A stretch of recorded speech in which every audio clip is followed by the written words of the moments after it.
Tell you what's changed right now. In a different field, different lane right now. Now I'm in the murk, switching lanes right now. Passive income getting paid right now. Used to roll around with sinners, bulldozers and killers. Now we focused on figures. 3-course meals for dinners, 5-star suites and villas. Now the swag hit different. Cause the bag is different. This can't come out. Interesting, because like some people are like, oh, what are you gonna talk about? I said, oh, I don't know. And they were like, what do you mean you don't know? Yeah, what type of podcast is it? And I was trying to explain. I was just like, it's just my friend. He talks to people that he knows, and you just talk about stuff, right? Yeah. And then they were just like, oh, okay. And I was like, there's a few things I feel like probably gonna come up naturally. Like what? What do you think? Faith. Okay. I don't know, maybe, I don't know. Relationships always come up, but maybe not. What I do, finances. I don't know anything else. But those are the things I haven't thought about it, but I'm like, I feel like naturally, when I have conversations, those are the things that come up. But because of course, 1 second, let me see something. This is what you're doing is, I always thought that do you sometimes have someone there helping sometimes, you? No one over there helping me, but usually there's more than one person inside of the room. So I kind of get help. Oh, okay. In some shape or form. Now, you look like you've got a tan. What are you eating? Oh, sweet. Why, you want one? I'm a big baby. I'm a big baby. That's what my nephew's into me. My sister hates it. What, your whole bag of sweets that you're hiding? No, I'm not hiding. Oh, perfect. In fact, you sit over there for a second. I feel like I need to wait till my sweet finishes so I don't hear the... Yeah, same here. I feel like it wasn't a good idea, but can you use this as a warmer? Sweet. Okay, fuck. Okay, cool. But I want to drink. I forgot that you... Are we going out? Are we? I'm hungry. Okay, cool, since I went to church. I mean, since I haven't eaten, basically. Church don't give you refreshments. What church is this? It's not African church, is it? Nah. My pastor's Nigerian, but it's not African church. What's the main... does he speak Yoruba sometimes? No. Does he hint to his Nigerian... Basically, he does this thing. He was born here, but then he grew up in Nigeria, came back here, yeah? So he always refers to it as his wife's country. He doesn't say he's Nigerian. As a joke. He was born in Nigeria? No, he was born here.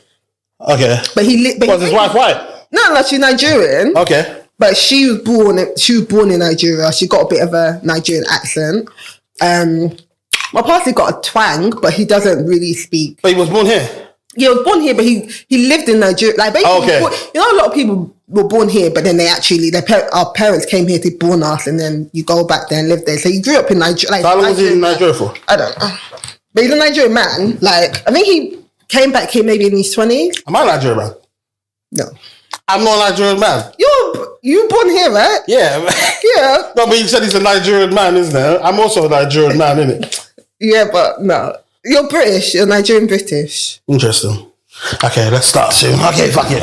Now, what's the one on me? Okay, can you hear? Oh, you can't hear him. The sound. Oh, you want to finish your sweet? It was a bad idea. It tastes delicious though. Yeah, it's nice. Matches my nails. Murray, mate. Have you got everything you need? Your drinks, water? Yeah, I got water. I feel like I should, if I'm, what should I do? For what? Plantain crisps wasn't practical. I want to eat after because it's very crunchy. What's not practical? Plantain crisps. It's very crunchy. You didn't. I didn't take it with you for. I'm going to take. I'm taking it with me. What do you mean? What do you mean? That I might have a rule here that says once you leave this place, you're not allowed it. You haven't seen me in 2, 3, like how many years? I don't know why, but for some reason it doesn't feel that way. It's because like you're online and we. Yeah, but what about me? Do you know what? The thing we actually communicate now. We've got to a place where our relationship is quite healthy. Versus what? No, let's not start that. Versus what? Let's not start. I feel like we've been healthy for years, man. No. Yeah, as in because of me. 100% because of me. We're not going to start this. Yeah, no, but I'm just letting you know. Okay, cool. We won't start. Yeah, because we can agree to disagree. Because that one is one that. No, but I'm saying no. But you even know it. Why do you think it's because of you? You're the one that stopped talking to me. No, because I made a decision that I will never argue with you ever again. That's why. Yeah, 100%. But the funny thing is, I don't feel like we really argued before. No, but I'm saying there's plenty reasons why we can, but I just refuse to have an argument with you. I remember, and it's crazy because it's actually helped me with my relationship with other people as well. Oh, I'm glad that I'm important part of your life. 100%. Yeah, you definitely are. But I'm not an argumentative person, so I don't really get why you had to make that rule with me. Well, I don't know. Maybe, for instance, it was our dynamic. Yeah. That it was like, I felt as though... I think that you were triggered by some of the things I used to say or do, but it was never really personal, aimed at you. Maybe it wasn't, but I made a decision, and I was like, listen, you know what? I'm never arguing with you ever again. And I used to annoy you at one point. Of course. No, do you know what it is? Because that you're... It's kind of like condescending. It kind of makes you feel as though... No, because I feel like you're an opinionated person. You always have something to say. So if all of a sudden we're having a conversation and you're just like, okay. You said I lack emotional intelligence. You said I lack emotional intelligence, which is not a nice thing to say, is it? Do you think I lack emotional intelligence? Do you know what? Maybe there is a bit of lacking. There's something, but I don't think it's emotional intelligence. Have you had this conversation before? I remember we got a message. No, about whether, like, are you neurodiverse or anything? Are you what? Are you neurodiverse? What the fuck does that mean? Like ADHD? I probably definitely am. Okay. Why are you trying to keep a straight face? I'm not keeping it. I haven't been diagnosed though. Okay. But I think I definitely am in it. Okay. You know, certain times just like pacing around and stuff in it. Okay. And also certain times, like, even when I do work, it's annoying because it takes me a lot to get into that zone where I'm just banging out work, and then someone will just call me and it throws me off, isn't it? Do you know what? It's interesting because I'm dyslexic, so...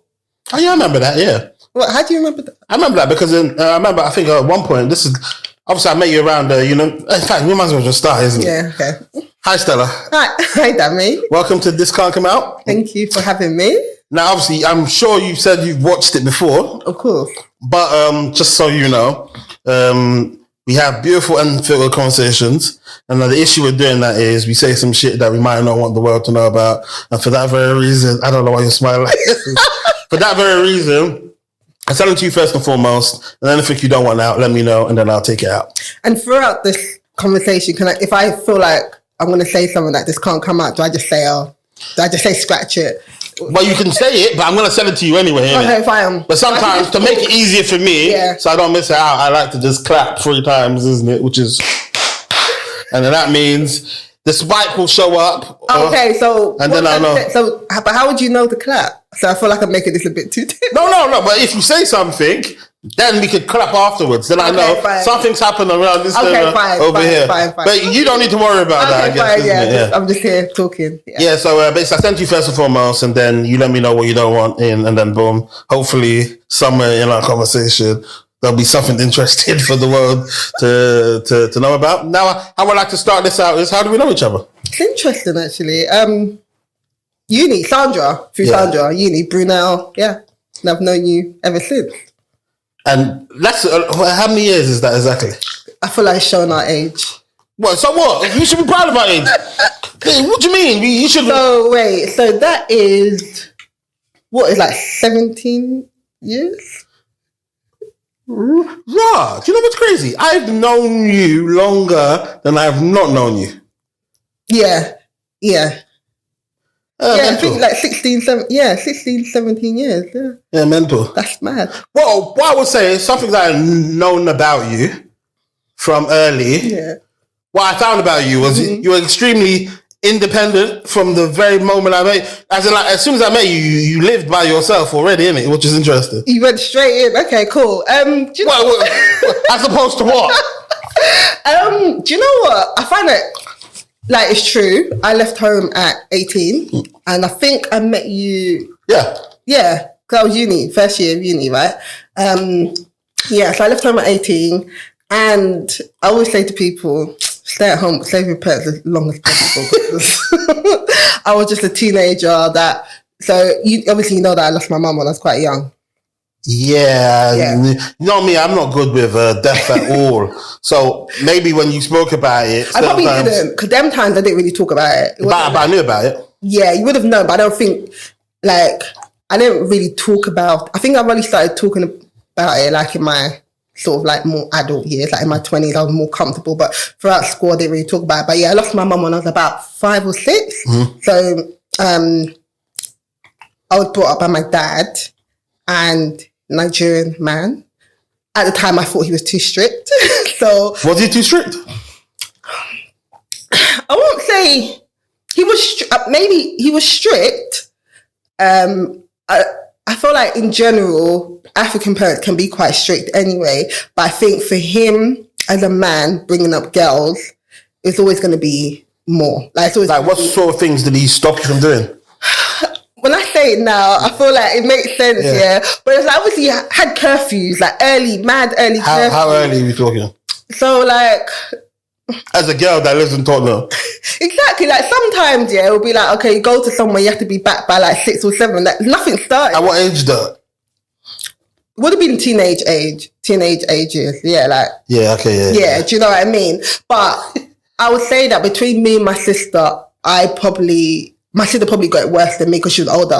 So I feel like when it came to me, I definitely think I probably was a bit more relaxed. I won't say relaxed, but less, maybe a bit more lenient. Yeah, you got tired, didn't it? Yeah. Like, but I also think that because I had an older sister as well, it kind of helped with that as well. But I think, yeah, he just...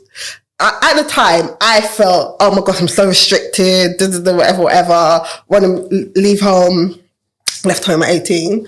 And yeah, so obviously I've been living like away from parents since the age of 18. So I haven't had any choice but to... But did your sister move out? Yeah, with you? Yeah. Okay, yeah, cool, at the same time, yeah. So did you use university as an excuse? Well, hold on one second. Where did your dad live? In Tottenham as well? Yeah. Well, so that's interesting, isn't it? Because you moved down the road. I mean, I wasn't running away from the area. Well, no, but I mean, like, how did that feel financially? Because I know how I feel. Like, certain times, when you move so close, it's like, why did I move out? That's why I say, around that time, not a lot of people, most of the people that had their own places had babies, had a child, and council gave them a flat and stuff like that. So I think during that time, everyone would be like, oh my gosh, I want to live by myself. I said, no, don't do it. Like, if you get along with your parent, obviously I didn't get along with my dad during that time. So do you know what? I think it was good for our relationship. Like, it was, like, I think, I look back and I'm like, I thank God, because I don't know if I continue to stay, I think we would just be knocking heads. I feel like we wouldn't. But in saying that, I remember because my parents were absolutely strict as well. But you're a guy. But then I went university. Well, I think girls should be, your dad should be way more strict on a girl than... Yeah, that's what I'm saying. So you definitely didn't get as much as me. Do you get what I mean? Yeah, but what tends to happen... Because obviously you moved out when you were 18. I went to university, and then when I went to university, because I lived on campus, when I came back home, it's almost as though my dad was like, well, he's already been out now, isn't it? Yeah. So then the freedom comes, whereas you don't know what life would have been had you just went to university, came back, and you know what I'm saying? I don't even think my dad would have allowed me to go to university outside of London. Really? Yeah. Okay, fair news. So I think it would have been, I probably still would have... Oh yeah, you're Igbo, isn't it? Yeah. Okay, because I hear Igbo men are different, isn't it? Very like, yeah. Strong, stern, just very cultured, very just, yeah. So wait, what do you reckon, looking back mentally now, what do you reckon having, losing your mum early did to you? It's a really good question. Obviously, my life was different from early. So it's like I didn't have... Yes, I had an older sister, but me and my sister are only 3 years apart. So it's not like she was much older. So we're both trying to navigate life without a mum. And I didn't know what it felt like to grow up with a mum. I lost my mum when I was 5 or 6. I remember everything about her, but 5 or 6 is very, very extremely young. So I feel like... what I said earlier is that a lot of people that I went to school with, I think primary school people knew, but when I went to secondary school, I didn't really make it. I didn't really tell people that I'd lost my mum. It was just long. I didn't want sympathy. I didn't want people to be like, oh my gosh. So a lot of people just thought that she worked Nigeria or something. Like, I didn't really talk about it. I think for me, gosh, I think it just shaped my life in a different way. Like, I didn't really have some things that might be more natural to some women. Just like what?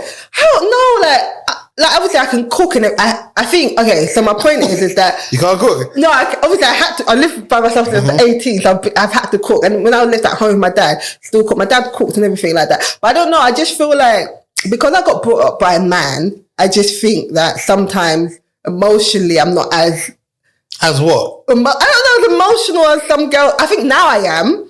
When I was younger, I'm thinking, what? I'm trying to think what you are emotionally, innit? But then again, I'm so great to you because I don't want to argue with you that I don't think I ever see you sad or angry ever. Have you not? I don't think I do. As in, like, I'm so quick to say sorry to you. But you know why? But I mean, I don't know, because you not that you lack emotional intelligence, but you might not realize times when I've been, Yeah, but you maybe just didn't show it to me. I think there's been times, like back in the day, not now, but I think back in the day, definitely. There's been times where you've been sad. and I wouldn't know. You're saying it like it's impossible for me to be sad. No, but I'm just saying in terms of now, I'm talking about to the point where I was like, you know what, I'm going to be. We're never going to argue ever again, innit? Up until that point, there's been no reason why you would have been sad or anything, or even low mood or anything. Do you know what? Yeah, but you say that. Okay, I'm going to say this, but I don't know. Whatever. Obviously, when we met, I used to come out of a relationship. Oh yeah. And why are you laughing? No, I'm not talking about not that one. It's not that relationship that I'm talking about. There was another one in it. What? There was when I met you, you came out of a relationship. Yeah, not that guy. Okay, we're not going to talk about that guy. But yeah, so that one. So I remember. What's his name again? We'll take it out. Which one? The first one? Yeah, what's that guy's name? Shh. Right, okay, what's the second guy's name then? Shh. Oh no, yeah. Shh. I remember. Are you gonna clap? Yeah, sweet, yeah. Yeah, so the first one. That's good though. You pay attention. You listen. What? Your comprehension skills are good. Yeah. So the first one, when I first met you, you were kind of like helping me through my breakup. Like, you were actually a good friend.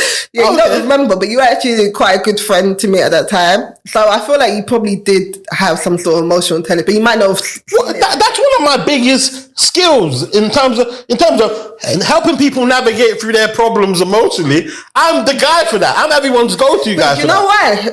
Because I don't share anything and I don't open up my own emotions. Yeah, that's why I'm great at doing that. Yeah, I listen to everybody's issues. But but do you do therapy, right? Yeah. Okay, cool. That's fine. Because I was going to say that's not healthy. Yeah, it's not healthy, but it's just easy, isn't it? Like, for who? It's easy for me to hit other people's issues, isn't it? Yeah, I know, but it's not good for you to not talk about your own issues. Yeah, but I thought I handle my issues perfectly fine. Do you really think that? You say it like you know that I don't, isn't it? Do you feel? Yeah, I think I navigate it fine. And like I said, I'm someone that does therapy. So the fact that I even went to do therapy in the first place. I'm very happy. Yo, you wouldn't be happy if you know the surrounding reasons as to why I started doing therapy. It doesn't matter because it does. Trust me. You'll be like this crook. But anyway, continue. Wait, can you just say it? We can cut it out. Ladies and gentlemen, this part of the conversation is too spicy to come out. So, but did you see the benefits? Have you seen the benefits? Absolutely. Absolutely. You know what I realized? No one really speaks to me and asks me, like, how are you? And stuff like that. As in little questions where it's like, rah. And it seems like, how was your day? It's like, fuck. Yeah. And the thing is, because of how they're skilled, you can't say to them, oh, it's fine. Yeah, because they love silence. They don't give a fuck. I hate silence, isn't it? If you leave a silent space, I'm going to fill it. Yeah. That's why maybe God bless me with a loud voice or something. But what they do is they don't give a fuck. They'll stay there. Yeah. Silent with you. and say nothing. Me, I'm not comfortable in that space, isn't it? But they're trained for that. Yeah. To just let you open up and stuff like that. Wait, so you done therapy as well? Of course. Why do you reckon you did therapy? What brought you to therapy? I've done it at different points in my life. Well, last year, I wouldn't really call it therapy. So through work, you get access to like this coaching company. So you fill out like this form. Questionnaire? Yeah, questionnaire. And they match you with someone, whatever. You match me with this lady. So I went in there thinking, because I got it through work, he's going to be like coaching, whatever. But she's like, oh, you can talk to me about anything.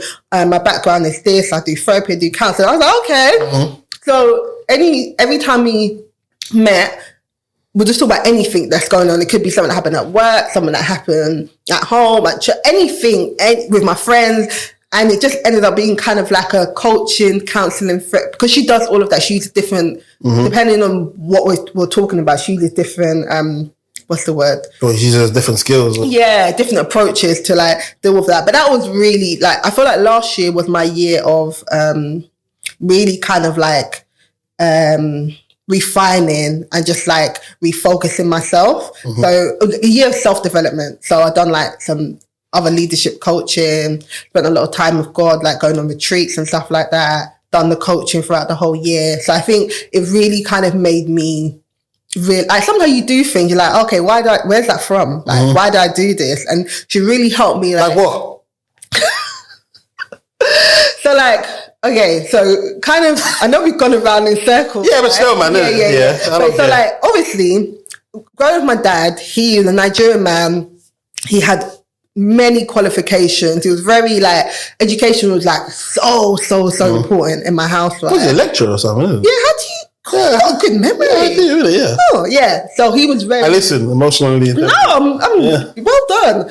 Yeah. So because of that, it was like excellence was such a big thing for him. Yeah. So I think because that was like instilled in me such like a young age from day one, I've gone through life, like everything I have to do has to be excellent. So I don't always give myself grace, right? And then sometimes I don't realize that in the past I've been operating at a level that I think is mediocre, but to other people they're like, no, actually you're doing really, really well. So I think when I was talking to her last year, I was like, there might be certain things I haven't done. I felt like I was just a bit tired. I just didn't want to be I just wanted a time to like, all the things I've been working on, just to see them through rather than what's the next thing, what's like enjoying what I've built. And she was just like, oh, where do you think that? And she was just like, then she started asking me about my background. I was like, oh, right, I didn't realize that from young, like, typical, okay, if you get A, why didn't you get A star? Does this person have two heads? Like, all of that kind of thing, yeah. So I feel like I've gone through life not giving myself a pat on the back when you've done. Yeah, do you know what I mean? Until, like, thankfully I've got, like, great people around me that will be like, oh, Stella, you've done this. And it'll always be like, Sandra always sings your praises, isn't it? Do you know what, yeah? Sandra's the real one. Like, she gasses, like, I love it a bit. She gasses me up. And it's not like, gassing because she believes what you're saying, innit? Yeah, so in the fact that I just said she gasses me up, like, even when she said, I'm like, I don't see it kind of thing, which is not always good. Has she made you meal as her godmother? Has she done that yet? Because she wants to. What? Yeah, she wants to. She's like, the Stella's perfect. She's the only person I think I don't know. We'll see. She did say, I can't remember what she said. I remember her saying there's a few people that she wants like in her life, and yeah, so we did have that conversation. But but anyway, so I feel like because of that, sometimes I might almost I don't give myself enough grace sometimes. Enough like grace, or I don't appreciate where I am, like where I've got to, because I'm thinking, okay, is this enough? Is this enough? And that's not always a great it's good to like be ambitious, but not to the point where you're not appreciating anything you've actually done already. Innit? Yeah, exactly. I didn't realise this because that I've grown up in an environment, which I'm not necessarily saying it's a bad thing, just how you treat it, but it's like because I've always been taught to be here, like do this and do that. And sometimes if there's a day or a week or a month where I haven't done this or I haven't done that, I'm thinking, okay, I'm not doing nothing, I'm stagnant. But I'm not actually stagnant because I'm still working, I'm still running my business, and all of those things where I've got to my career, where I've got to my business has been a fruit of work that I put in previously. And sometimes it's okay to just live in it rather than you're like, okay, what's the next deal? What's the next event you're going to speak? What's the next thing you're going to do? What's the next promotion and stuff like that? So, yeah. But what do you reckon therapy has done to help you now? Now you just appreciate it? To basically reframe my mind, because I feel like I was in a place where I was kind of like feeling not bad about not wanting to just do something all the time. Like I wanted to rest. So I feel like therapy the whole point of, I don't even call it therapy, counselling, it kind of allows you to reframe some of your thoughts and understand where those things come from. Because that it may be that someone else can grow up in a similar environment and then they don't do anything because it's too much, they're too overwhelmed. But sometimes when you realize, okay, there's a seed that might have been planted years ago, then you kind of give yourself a bit more grace in terms of how you can work through that. Or just perspective is different. Like, yeah, you've done great. Just because you want to rest, it's all right to rest because you've had burnout before and you don't want to go back to burnout. So have you been burnout? Yeah. Is it? What did you have to do to come over that? Well, took time off work. Is it? How much time you take off work? I was off work for a couple of months. So, but do you know what? Okay, so basically when I got burnt out, that was during lockdown. So, so one of the reasons, well, there's a few reasons why I got burnt out. Because it was lockdown, that was the first time that you full-time work from home, right? So it was almost like there was this thing where people felt like, oh, back in the day, there was a stigma that if you work from home, you're not doing work, right? I feel like it's still a stigma now. But because we were there, like working from home 5 days a week, I felt like sometimes I'll do more work. And 100%, because I couldn't go nowhere, where am I going? So I was doing, in my day job, I was doing my work. And in my business, that was one of the busiest times because like everyone was now trying to get their stuff together because that they had all these grants they can get from the government. They hadn't kept their books in place. So my business was thriving. My day job was like busy and I was just working.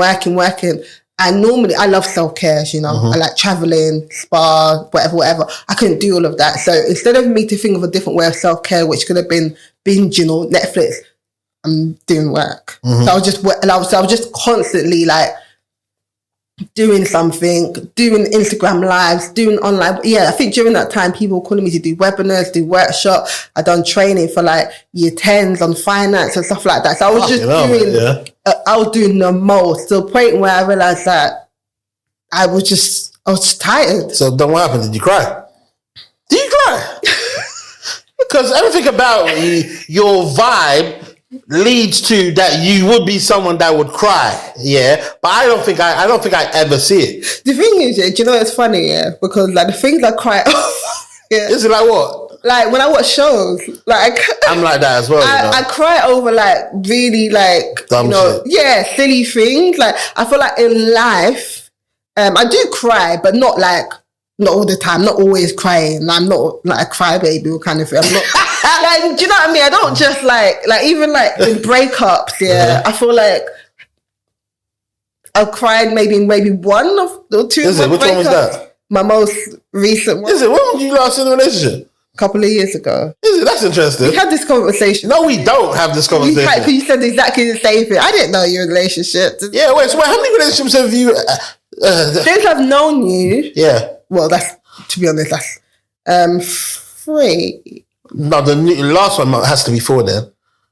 Because I'll blank at the name. Yeah, you're right. I know there's some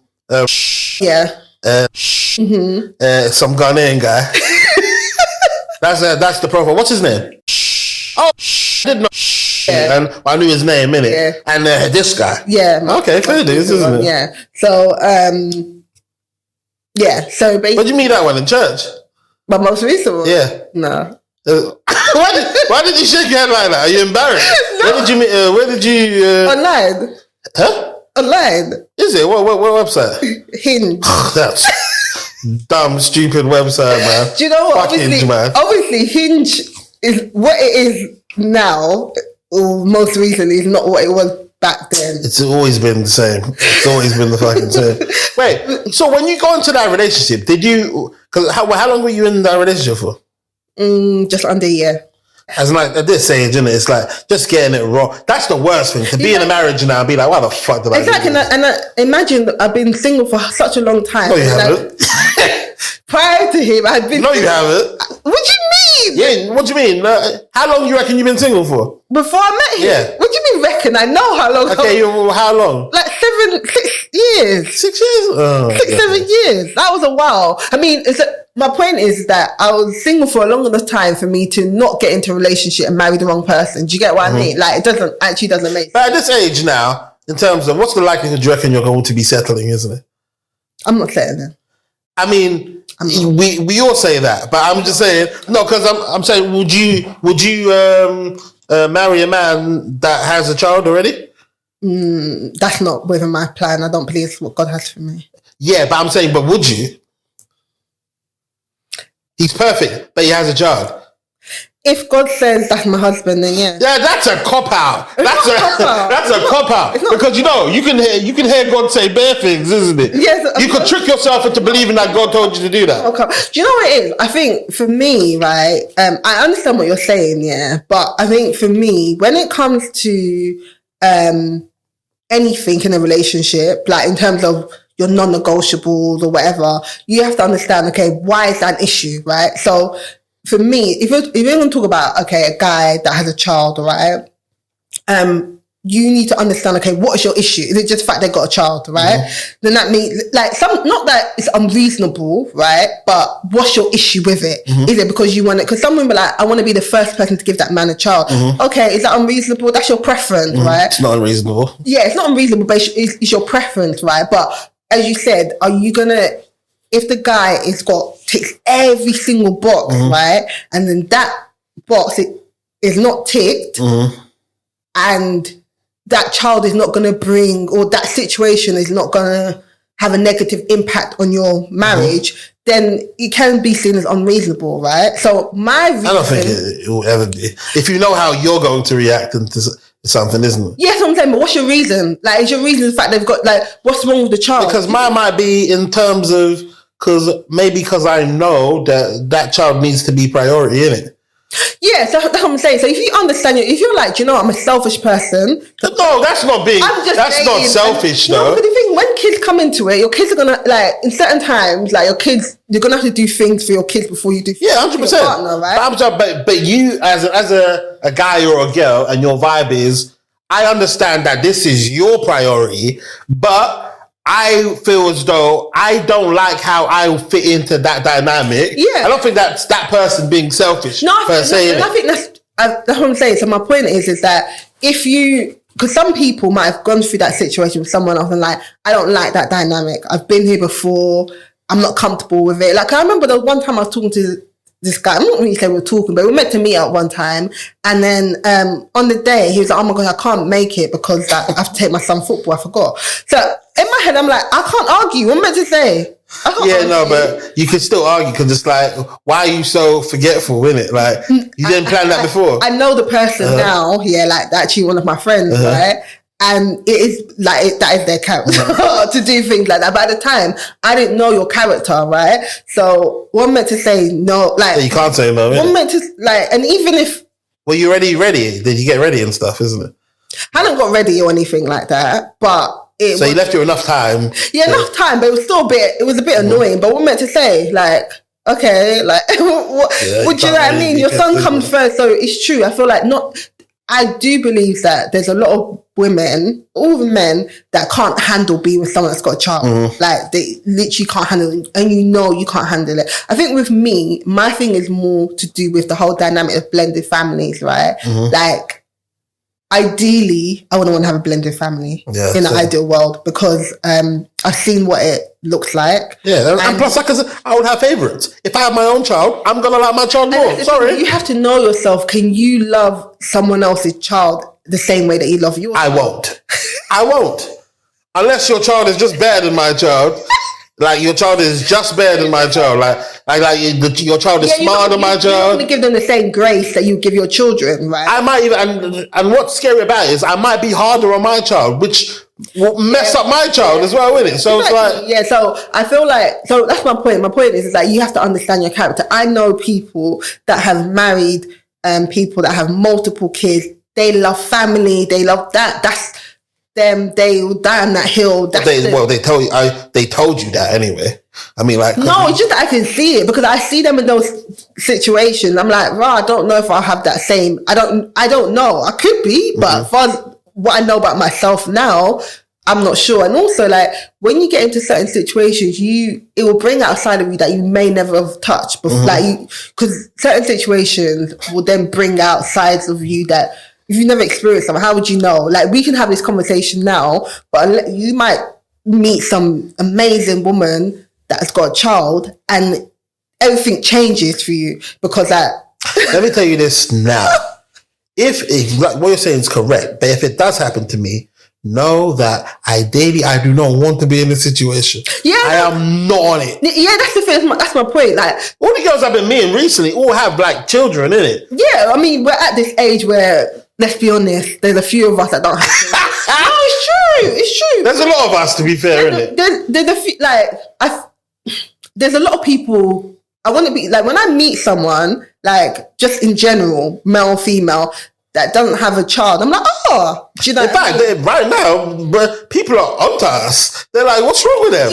Literally, like it's a stigma now, isn't it? Yeah. Like there's something wrong with us. I'm like, well, because I actually want to wait to get married, to have kids. Like, I want to do things in a certain way. But yeah, so I think like we're at an age where a lot of people have kids, and we're at an age where people have been married and divorced.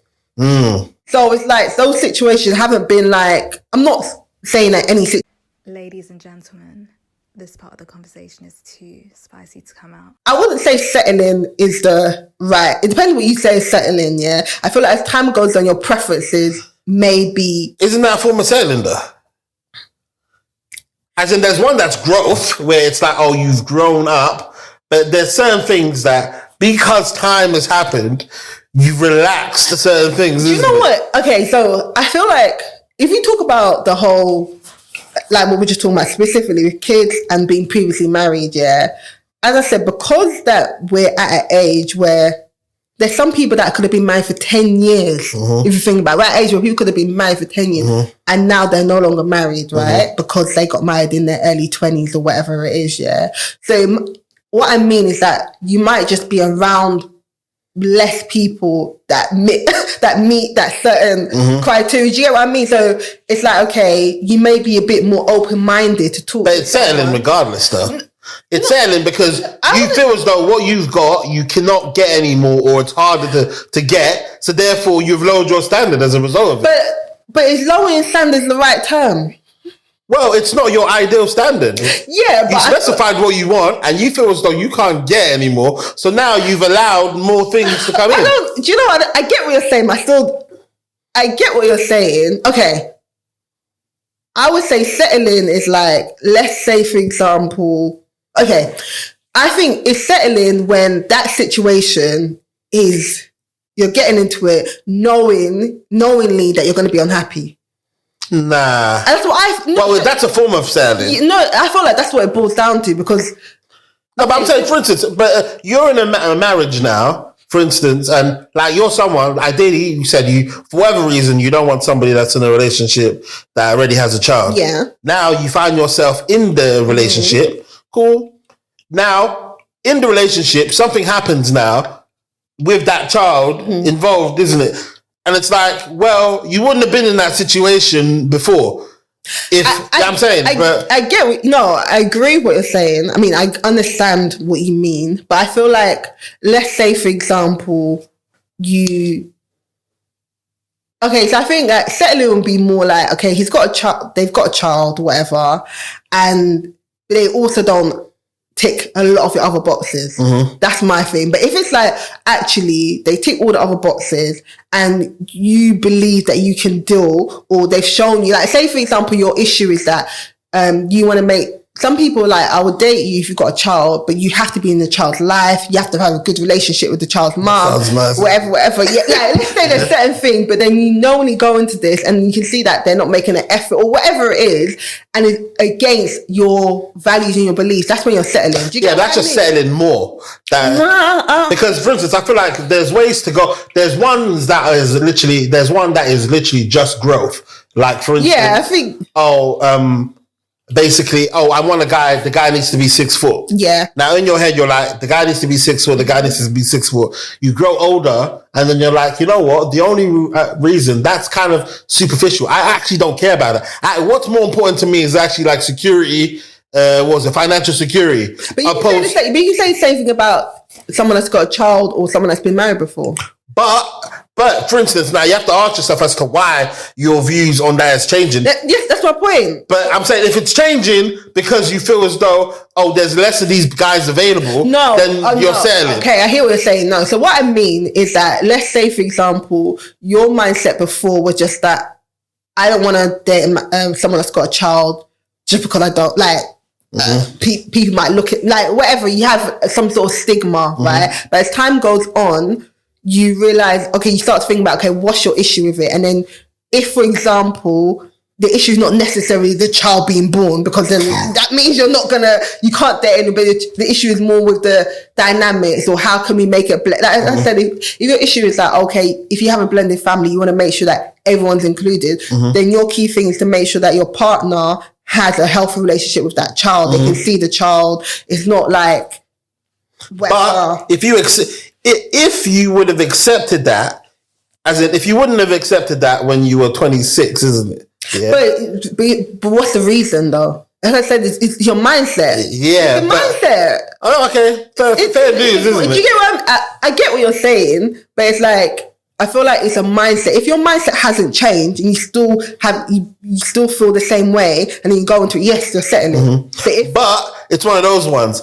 If it's in a situation and that child wasn't there, if you would feel so much better that I wasn't there, then that shows that. But you know, I feel like in general, when it comes to relationships, unfortunately, as far as I'm concerned, there's always going to be some sort of like, I don't want to say compromise, but something. Yeah, 100%. There has to be a compromise. You're going to wish was something, or you're going to wish whatever. You're going to wish that maybe, I don't know. Unless you just have the woman or man of your dream somehow, isn't it? Yeah, I'm not saying that's not. And even like living with people as well, isn't it? It's almost like, imagine that. Like, for instance, not living with someone, then you live with them, and then you're like, oh my God, man, isn't it? I don't want to live with this person, isn't it? Don't say that, because I won't live with my partner before I get married with them. You won't live with, but I'm saying, he wakes up in the morning now and you're hearing him fart, and then it's like, you're like, rah, like, this is my life now.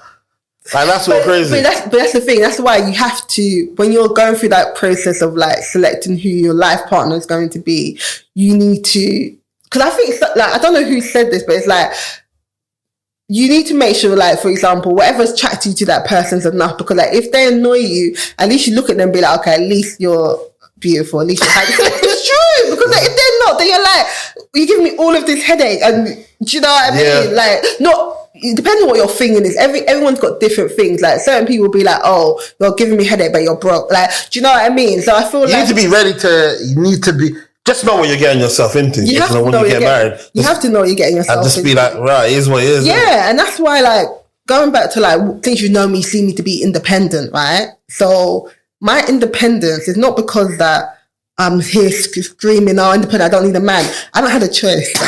I haven't had a choice. Like, so you want to be a princess, ideally? Why not? Like, I'm not talk for most women, but I know for me, it's like, I lived by myself when I was 18. Who am I? Who's calling me? He's coming. I decided I made that decision. So who am I couldn't go and call my dad. Do you know what I mean? Because I made the decision to leave his house, and living by yourself, who's going to do it? Who's going to come and save you? Do you know what I mean? So from that age up until now, I've had to do things for myself, and it's not about being independent, it's literally about life. Like, I need to eat.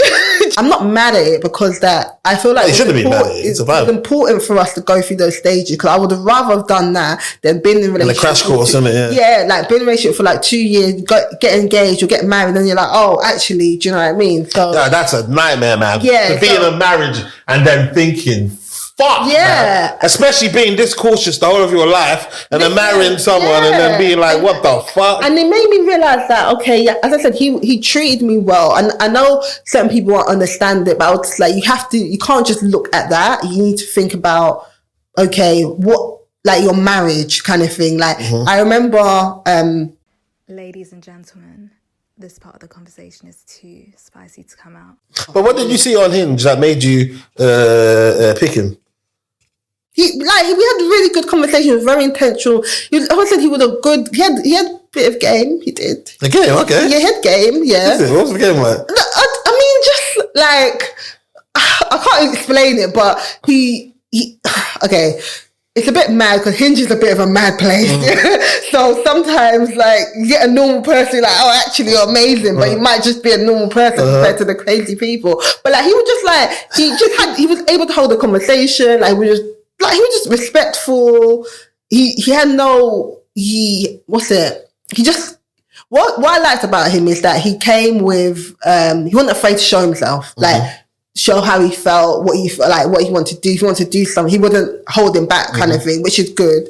So I knew his intention very, very early on. And to be honest, that was why we got into the relationship in the time that we did, because he was very intentional. And obviously that's a really important thing, especially in this day and age. But yeah, as I said, he just, just didn't feel like it was. Fair dues. Yeah. Well, something else about you, I think you've already kind of discussed, is that you're extremely entrepreneurial.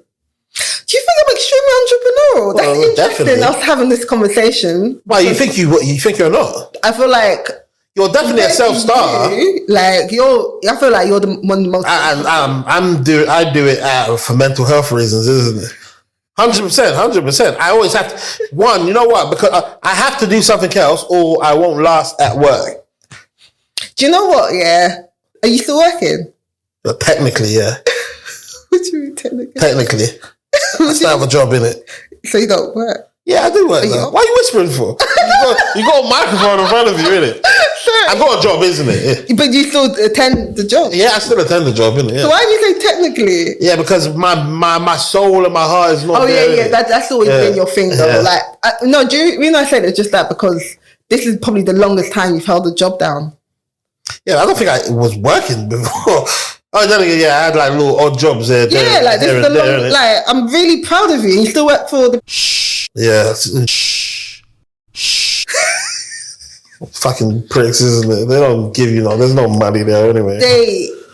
Anyway, we're not going to talk about that. Yeah. But yeah. So I think you're quite entrepreneurial. You know what they say on these job applications, isn't it? Entrepreneurial mindset, self-starter. Yeah, that's definitely sums you up. I feel like, so I'm the type of person that if I see a problem or something frustrates me, I can't just sit there and just, like not do anything about it. But I think with me, I'm more about helping people. Like I'm a very big on helping people reach their full potential or see themselves more in the way, like more than they think they are. If that makes sense. So like, hey, is that your 5 Girls project? That's yours as well, isn't it? No, it's not. I was ambassador, but like my friends, they started that.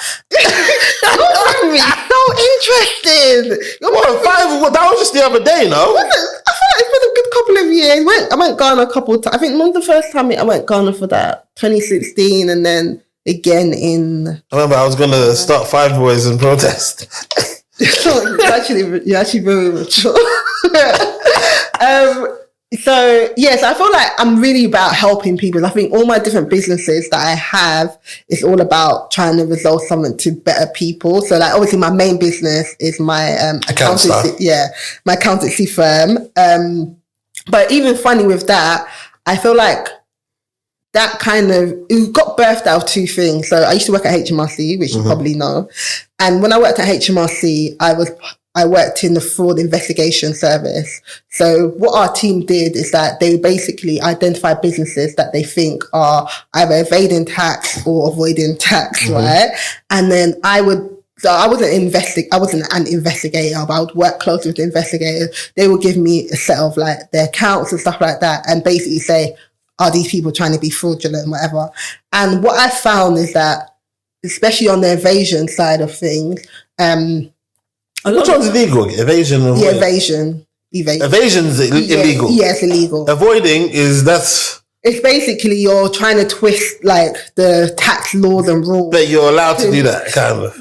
Kind of, but It's still frowned upon. Yeah, it's frowned upon. So basically, they can't. So with invasion, it's a criminal, so they can take you to prison for like they can prosecute you for it. With avoidance, normally they will agree with you that you should pay the tax that you should have paid or the tax that you avoid. And it depends if you were part of like any avoidance schemes and stuff like that. So sometimes they will assess it to say like, did you do this transaction specifically to avoid tax or did you do this transaction because you were actually trying to like buy this business or do something, but as a result of that, you ended up paying less tax. There's different ways that they look at it, and depending on the reason you do it, your fines or like whatever they'll do, it will be different. So obviously, if you went into so at the time that I worked there was like this thing called like a loan scheme, and what was a bit annoying because essentially, and do you know anything? Were you ever a contractor? Well, for accounting work? No, just in general. Like, you have a contract. Do you know what IR35 is? Yeah. Okay, so basically, with the whole IR35 stuff, what used to happen is that people would go through umbrella companies, and what the umbrella companies would do, they would tell the contractors who had like limited companies to basically take a loan, basically from the business, right? But they wouldn't tell them. So, or you gone to the umbrella company and you said to the umbrella company, the umbrella company's like, okay, if you go through us, we'll make you pay this amount of tax. And you're thinking, I'm paying a little bit of tax, but not knowing that they've then embedded a loan into like the contract and stuff like that. So basically, HMRC then went on this rampage, right, to go and put in a new rule that meant that anyone that had taken out these loans, but the idea is that you never pay back the loans, right? So you're paying the money, you get paid the money, but you're not paying the tax on it, right? Because like, you're probably getting it written off. But anyway, so what happened with that one, because that HMRC realized that a lot of like umbrella companies were like doing all of these things, they put in a new kind of like rule saying that they contacted all the people that went through these umbrella companies and say, you either have to pay back the loan, or you have to pay the tax or something like that. So with that, it was unfortunate for some of the people because they didn't know they were getting it, but other people knew that they were like basically avoiding tax. So that's like a very illegal way because like you're not paying the tax to it basically, but it's around. I know better people literally just get paid via their umbrella companies and literally just leave it with their accountant to do the rest of it. Yeah, so I think now obviously those schemes are not like a lot of those umbrella companies got closed down basically. So some of my clients, they got letters from HMRC saying, "Oh, we're doing an investigation," but the reason why they're investigating them is because they knew that they previously worked with the umbrella company. It wasn't actually that they had done anything, but thankfully a lot of my clients didn't get quiet about that. Sorry, but anyway, as I was saying, when I worked at HMRC, I saw that there were, especially on the invasion side, there were a lot of businesses that they were like saying, they're being fraudulent. I'm like, they're not. They just don't know what they're doing. They literally just don't know how to keep good books and records. Like, so it made me realize, okay, you guys are basically trying to, not trying to, but it's easier for them to get like the smaller businesses. It's easy for them to identify if you're not doing your books properly and stuff like that. So sometimes some clients will go to me, HMRC are not going to look at me. I'm like, HMRC are looking at you because it's easy. It's an easy win because they know that you probably don't have an account. And you did you get targets on the amount of people that you can fuck up their lives?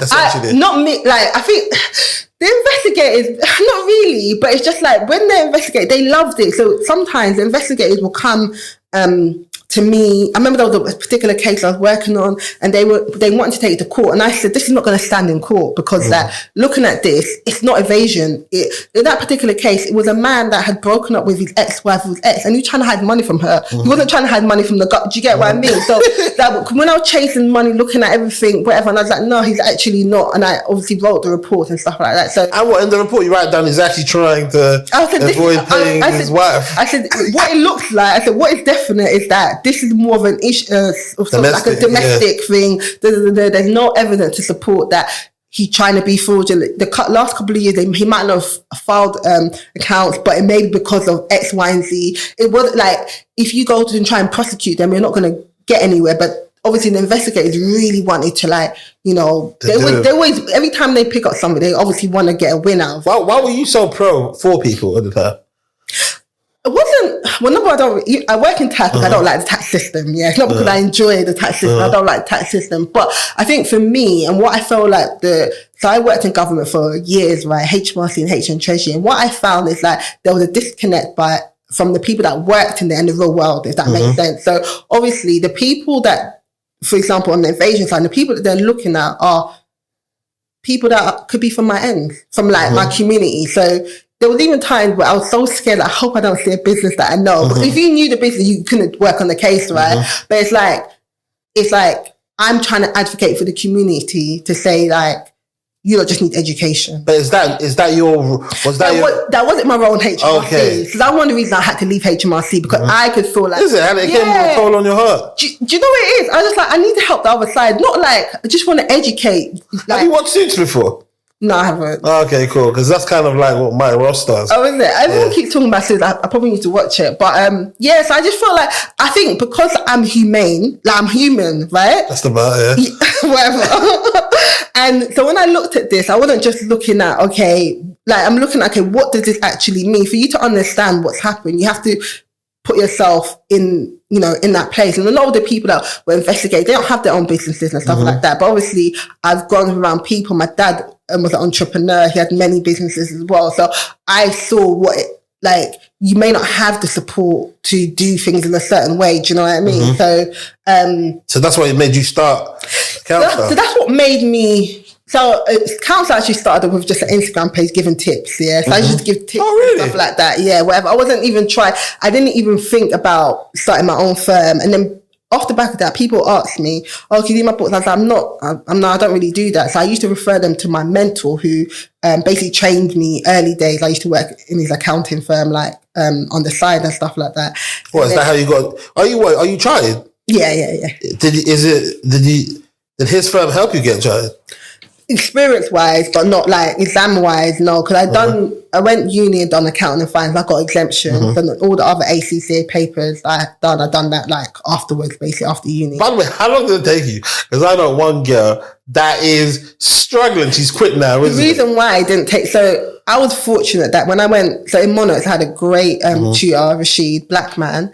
And anyone that was in his accounting class, he basically said to us, if you want to become an accountant, go to these unis, do this course, you get the most exemptions. So obviously I left uni part qualified, basically. So I only had to do 5 ACE. There's 14 exams. Well, at the time, there was 14 exams. So I only had to do 5 papers. So it only took me maybe 2 or 3 years after uni to finish it. I didn't do it straight away after uni, but yeah, so it took me 2 or 3 years. How many times did you fail any papers? The course. Is it? Yeah. Well, how much is one paper? £300 or something? I can't remember. The way this goes, this is taking her 7 years. I feel like I failed one. She cries all the time. Do you know what it is? It's a big shock from uni to doing professional exams. And I remember, because obviously it was me and Cordell studying together, and obviously we done quite well at uni. We'll get first and stuff like that. So when we heard about ACC, you only need 50 to pass. We're like, that's light. We're 50 out of 100. I was like, that's nothing. Listen, when we got humbled. I think when we done maybe not the first one, but one of them got humbled. But did you revise and still fail? Of course. Lord, I don't know. I wouldn't be able to stomach that. No, these professional exams, it's a lot. Do you know what it is? How can it be so hard? It's maths, no? It's not maths. Well, it's maths. Accounting is not. Yeah, but I'm saying, isn't it supposed to be fact-based? No, it depends. Obviously, with the papers I did, so there was different papers. So I done the tax paper, I done the audit insurance. There was performance. I didn't do performance management. There was business analysis, ethics, and all of this. It was more to do with basically they give you this massive module, right? You don't know what's going to come up in an exam, right? So this module could have 50, 60 different chapters, different modules. You literally have to eat the book every single day for you to pass. But the reality is that most people, like people that got the prizes, are people that didn't have a life. Yeah, they put Prizes. They give you prizes. Yeah, if you get the highest and stuff like that. So Fuck all that shit, let me not offend people. Yeah, but like you would have to be eating the book and all, and to retain all that information. And what can happen? You can have a question. You're like, you got a mind blank. You read this, but you can't remember what it is. So is it because you don't understand it? No, it's like because some of the things is like you have to know like the standards, like the accounts. So you might not remember everything. You have to know the audit standards and stuff like that. Or there's so it's not, people think that accounting is numbers. It's more to do with like understanding the actual accounting standard and how it applies. So they might have a scenario. You're taking me back years, so I don't know all of these. I can't remember everything, and it's quite technical. You have to write in a certain way. And to be honest, the reason why most people fail is more to do with the time. So you've got 3 hours to answer maybe like 4 or 5 questions. But the time is never enough. So, and they know. So it's not that. So it's almost like you will never finish your paper. So you and that's even demoralizing. Yeah, you never finish it. And the examiners mark your paper in like 7 minutes that you spent 3 hours, right? So you had to, so when I actually started, once I understood the exam technique, because if you go in there with no exam technique, you're going to fail. Yeah. So they used to say you have to be like, space out your answers, write sentences that have certain words in it, so they're picking up. So obviously they got the marking sheet. Okay, they've said this, they said that. They said, do you get what I mean? So if you didn't know this exam tech, that's why you're failing. So a lot of people with ACCA, all of these qualifications, they try and self-study. That works to an extent, but you don't have the exam technique, so you don't know that. Oh, actually, for this question, I need to write, to get 20 marks. I need to write. To pass the question, I need to have 11 good points rather than 20 long points. I'm not going to finish the paper. Do you get what I mean? So, yeah. But anyway, what was I saying? So with with my business, people kept coming to me and I was just like, oh, whatever. So I used to send them to my mentor and be like, oh, I've got a client. And then one day he's like to me, stop sending them to me. I was like, what? He's like, you can do it yourself. I said, no. I was like, what? No, I can't. He's like, yes, you can do it yourself. I will guide you. So for a while, I had my own clients, but under his practice. Oh, okay. And then that built me up. And then after that, I was just able to do it myself. Obviously, I had to get a license to practice myself and then start my firm up. Oh, wow. So you've got an actual license to of course. I can't run an accounting firm without a license. Yeah, fine. Yeah. I'm saying, because it's on Instagram, sometimes it just makes it look like it's, you know what I'm saying, innit? And that's it. Yeah, so like, even like my Instagram page, my brand is Accountstar, but like my firm is like SK Chartered Accountants. It's like an actual accountancy firm name. But yeah. Like, wow, so wait, King is your actual last name? This guy. Oh wow! How did you're very you got that? Yeah. What? Why wouldn't I know it? It's because it's SK, you knew straight away. Obviously you're not using Accountstar, so I'm assuming we'll use the actual name. Okay, yeah. So kind of. But yeah, so obviously that's just built up like over the years, and I think for me, my key thing is that I just try and help people keep HMRC off their backs. That's my thing, because like when I tell you in HMRC, they're gangsters, man. Lord, they actually have more, like they have the same sort of like, what's the word, intel as the police. So like when we were working on cases, they would check your Instagram page, but like this person has been posting this product since whatever, but they only done the tax return in this year, right? So they're like, means that you had income all these years. Sometimes they'll wait. So I always say to people, my clients, be careful what you're posting, what you're putting out there. You're selling a product. Have you registered with HMRC? And people are snitches as well. Like, is it? What, some of my clients, So like, if you have, you probably don't know this, but a lot of beauty clients, they would say, pay deposit, rest in cash, Yeah. So one of my clients, someone reported them to HMRC to say, oh, we believe that this person's run the business. Why would they do that? Because people are bad, man. People are actually... So I always say to people, like, you have to just be very careful about what you do. But obviously my client was my client, so they didn't have any issues. They had reported it to HMRC. So what were they doing? So they were accepting the deposit, only accounting for the deposit? That's what some people... So some people, when they say, oh, only give me cash, it's because they're not declaring all that money. HMRC won't know. Like, even when they run their cash business, there's nothing for HMRC to know unless they come in and do a knock, as they call it, which is basically like when they come and invade your property or premises and they see cash there and they see this cash hasn't been declared. But other than that, it's very hard for the HMRC to follow cash. And obviously today, in this day and age, they're more suspicious of businesses that operate with cash because like, we're in a place where everyone does everything online. Wait, have they done shisha companies, isn't it? They have to look into that because to this day, as in like they operate, they've got a card system. So why don't they accept cash?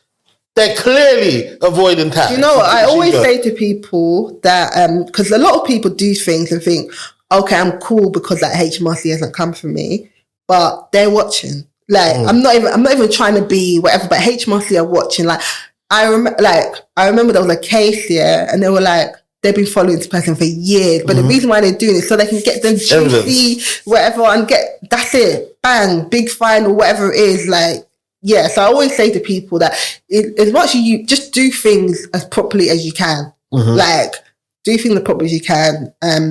Don't be putting, if you're not ready to properly try, or have your books ready, have things in place, have an account, or speak to someone. Like, a lot of people come to me and they'll say to me, this is their situation, do whatever, I'll do consultation. I'll say to them, okay, you probably don't need to register now, this is the point you need to register when you start making this, or I'll give them guidance because like sometimes I'm a bit too honest maybe, but I won't. A lot of people will come in like, I want you to do my books now. And that's like, there's nothing for me to do. There's literally nothing for me to do. This is what you need to do for now, blah, blah, blah, whatever. But I think a lot of people, which is not their fault, is that you start a business, you have an idea, you know what you're doing in your business, but all the other things, like even the legal stuff, like the fine, you just don't know unless you ask someone, or maybe your friend has done something similar and they can tell you. But yeah. Wait, what made you go into your sort of accounting as opposed to like management accounting? Like, so I'm a nerd and I've always loved tax from early. I've loved tax. Yeah, I've loved tax. Yeah, I don't know why. Like, I'm not like. That's interesting because one would assume that you'd be a management accountant more so than a... Yeah, no, tax is my thing. So like... tax is your thing? Tax is my thing. Wow. Yeah, so like in my day job, full-time tax. Like, yeah, so tax is my thing. I don't know why. I think even when I'd done ACCA, I done tax papers. I knew from early that I enjoyed tax. I think it was just the thing that made the most sense to me, in the sense that I understand the tax system.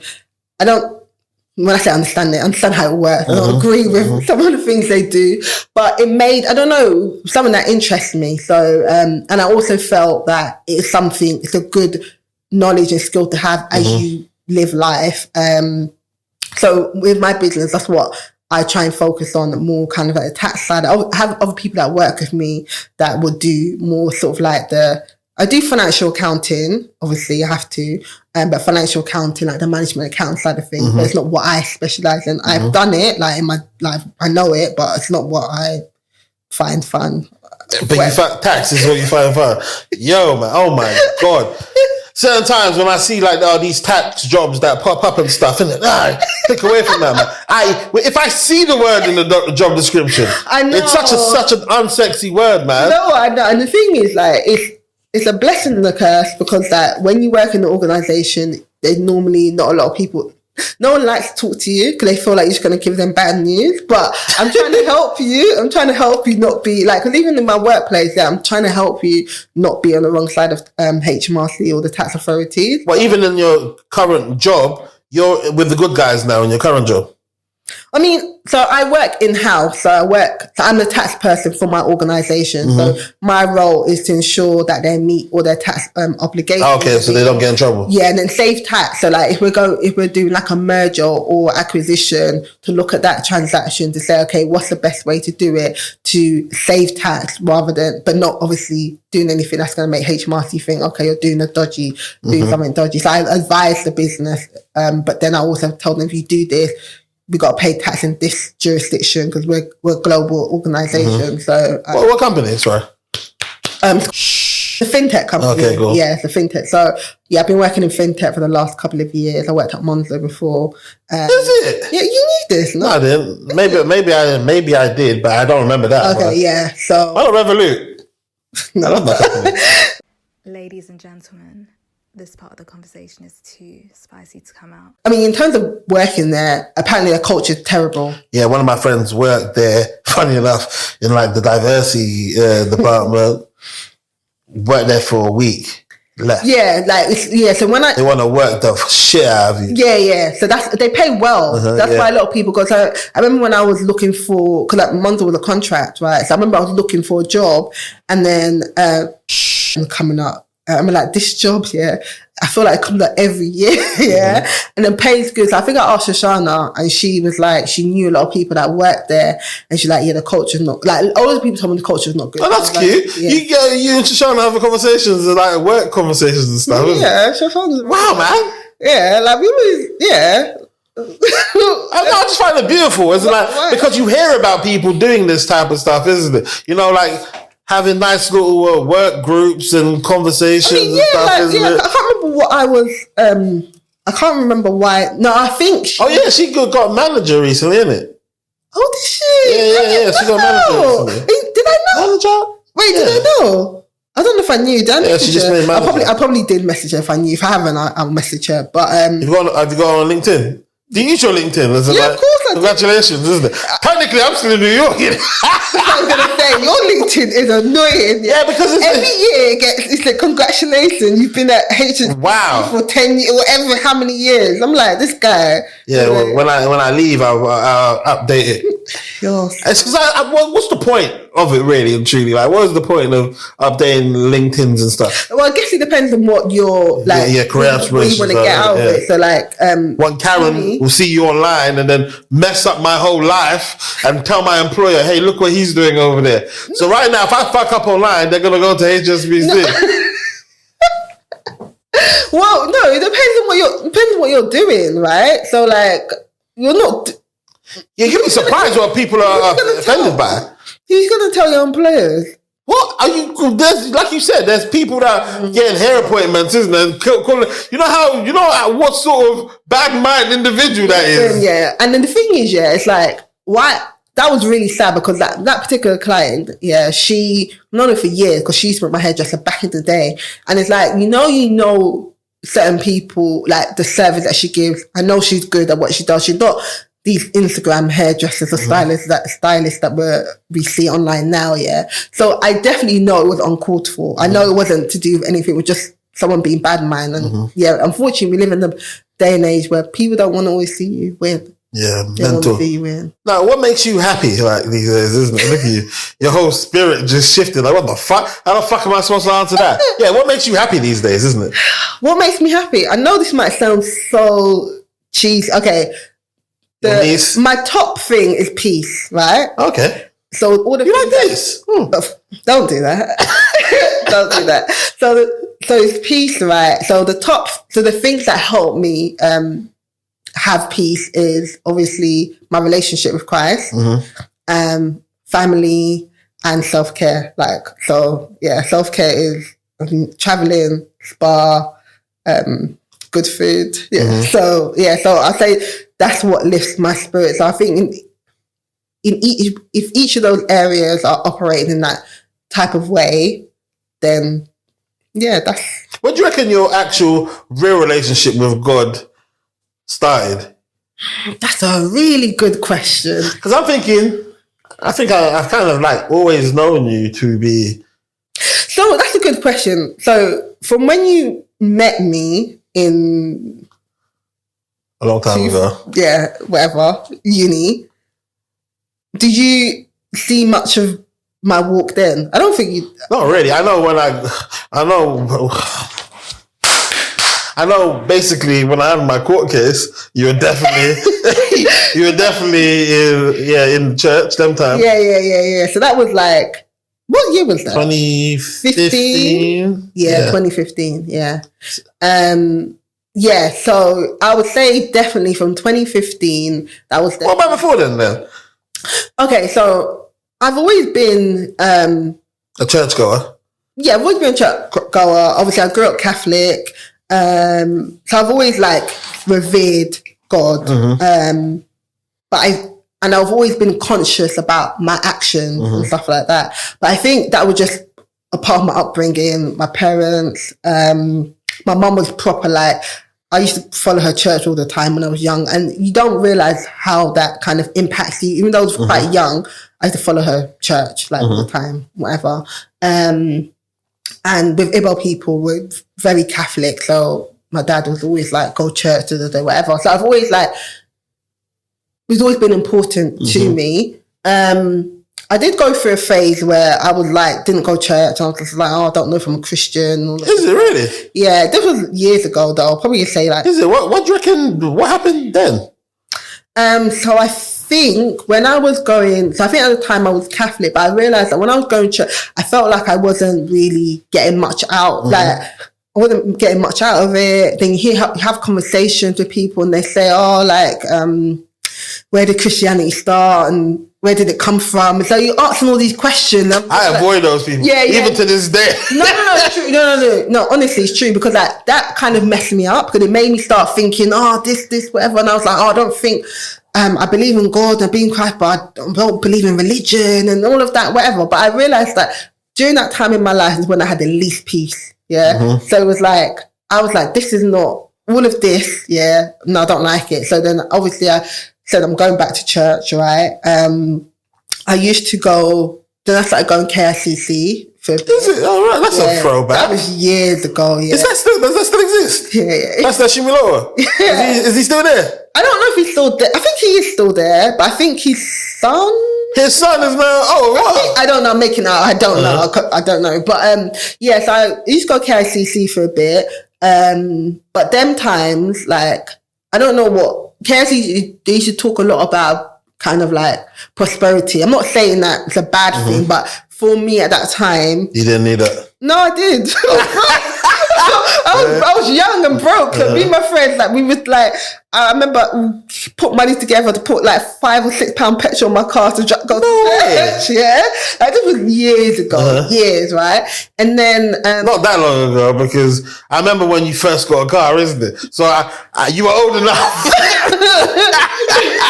Yeah, but like, boy, as I said, still a long time ago, though, isn't it? Live by paying rent, like live by facts. Rent was mad, like I was gonna say there's no business for 18, 19-year-olds to be paying rent. Anyway, that's a whole nother thing.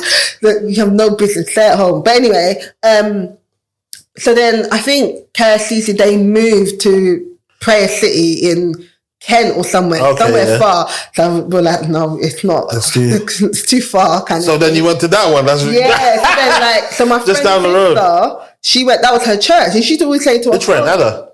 Tina. Oh, Tina, okay. Yeah, so Tina's sister used to go to that church, and she goes to that's her church. And then she was like, come. I think we'd gone there already before a few times. We started going, we were like, this is all right. Yeah, we started going in that church. As I said, like, that's where I really spiritually grew. Like, I grew spiritually, like, I felt the Holy Spirit there. Like, before I never really knew what all of that was, but I really felt the Holy Spirit there. And I was like, I want to know more. Like, I was eager to know more about the word.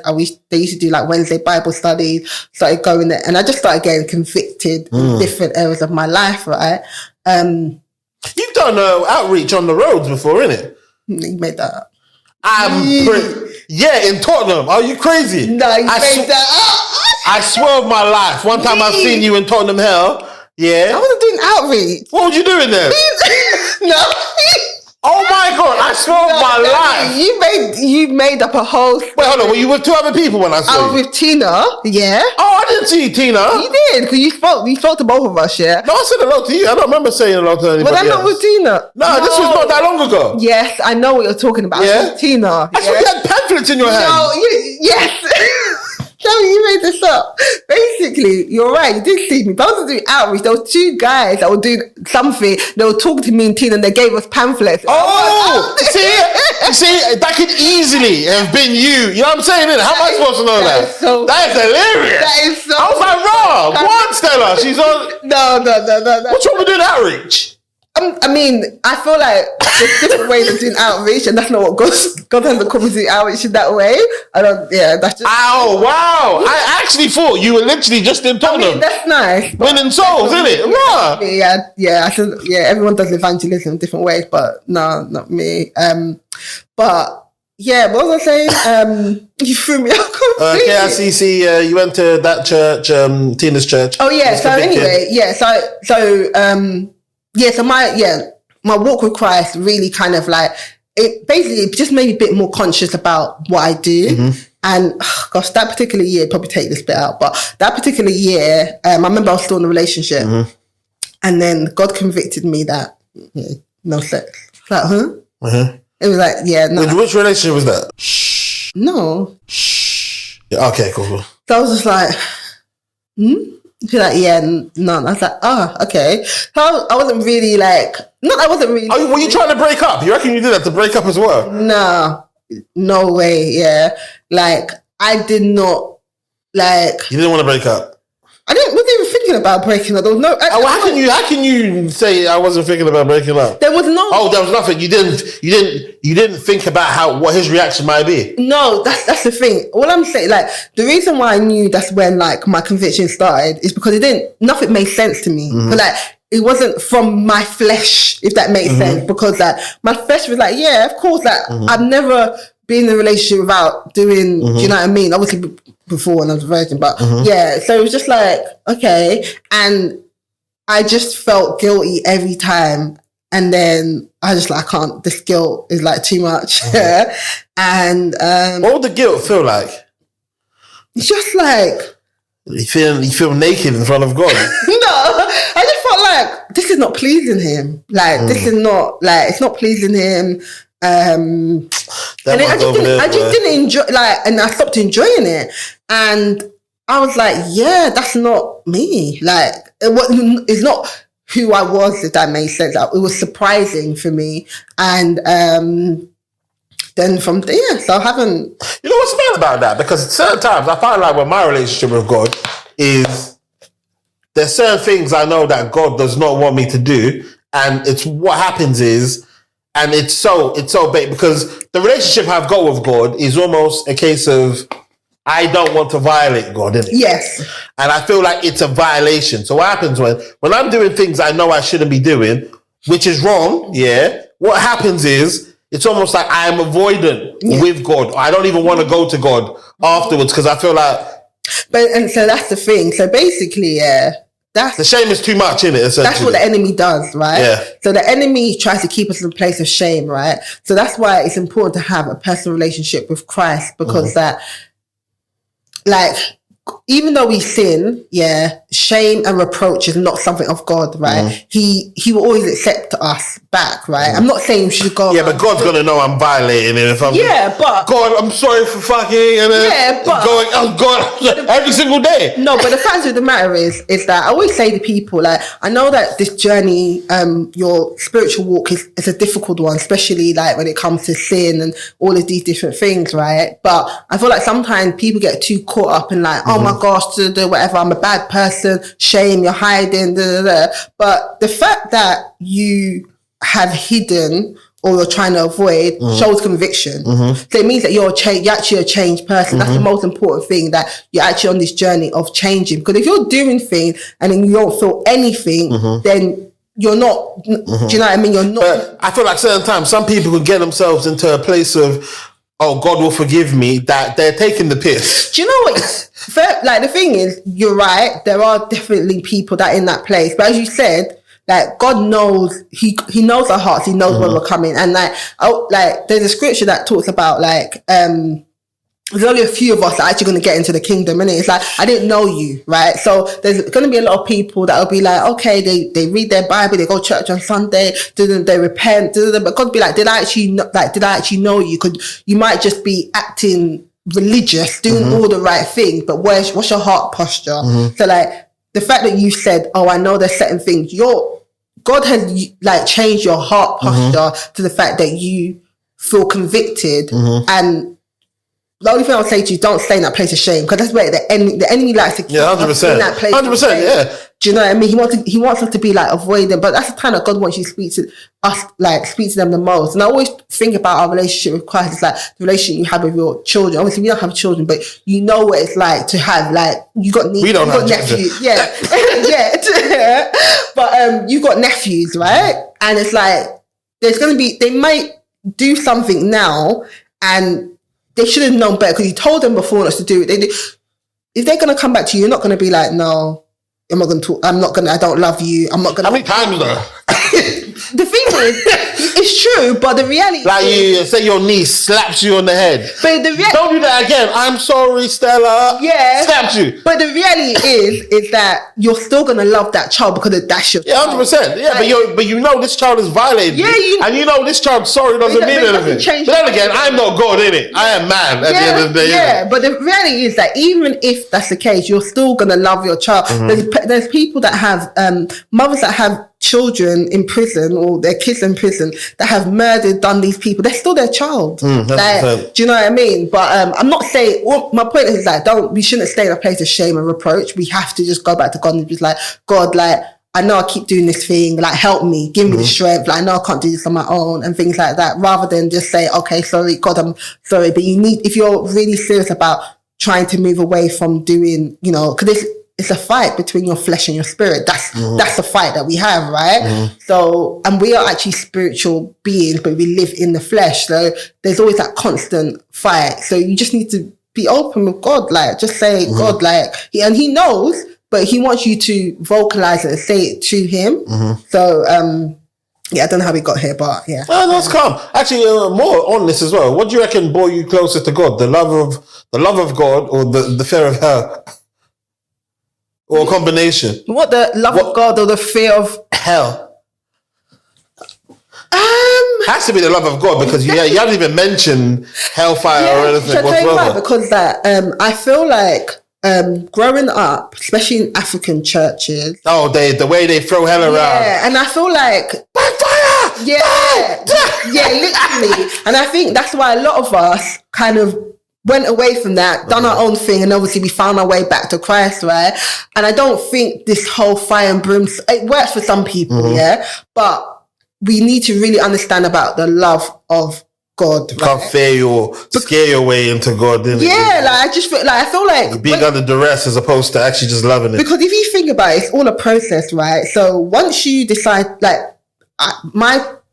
I see Christianity as it's a lot about relationship. Like if you think about it, it's a lot about relation. Yes, it's a religion, but if you look at it as a religion only, then you're going to struggle, but you might just be like doing, okay, I'm going to do all of these 10 commands, but you're not actually thinking about what's behind it, right? But once you have a relationship with Christ and you're trying to grow that relationship with Christ, the more you get to know him, then everything just becomes easier. Yeah, because then you're just like, actually, I don't want to like upset you. Like I always. It's not even upset, because if you just do the walk, because bear the things, like if you just had like a logical approach to the Bible and stuff and all of the commandments, bear the things that they say essentially, literally just kind of protect you. Yeah, and that's the thing, because I feel like we were brought up being told, oh, you mustn't have sex, but you're trying to understand, okay, why can't we have sex, right? Like, why is it bad? Why is it sex before marriage, I should say, fornication. Like, why is it bad? Like, what, like,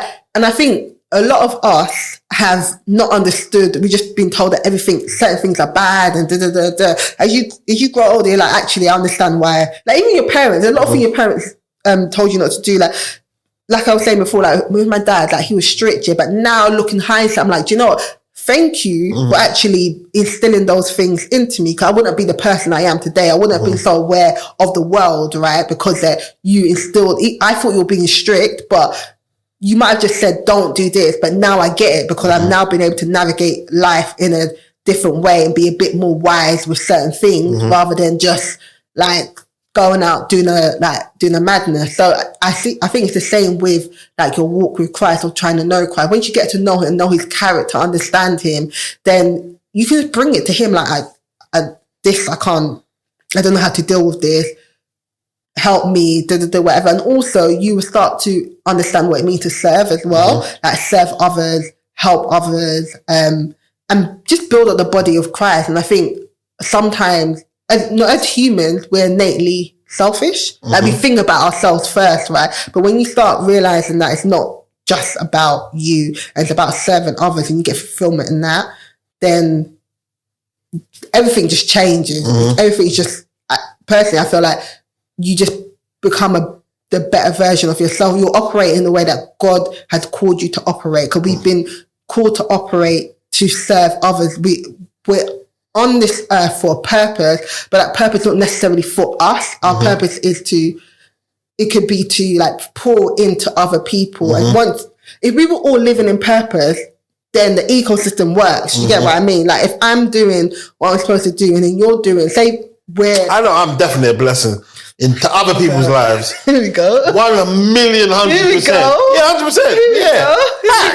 Here we go. Well, you're a good person. You are a good person. You say that like you found out just now, isn't it? I'm just like, I'm an amazing person. I don't want to give you a big head, yeah. I'm an amazing person. There's a few people that are been in my life for this long, and obviously you're one of them. We had a bit of a rocky time at one point. A rocky start. It was the start of knowing you.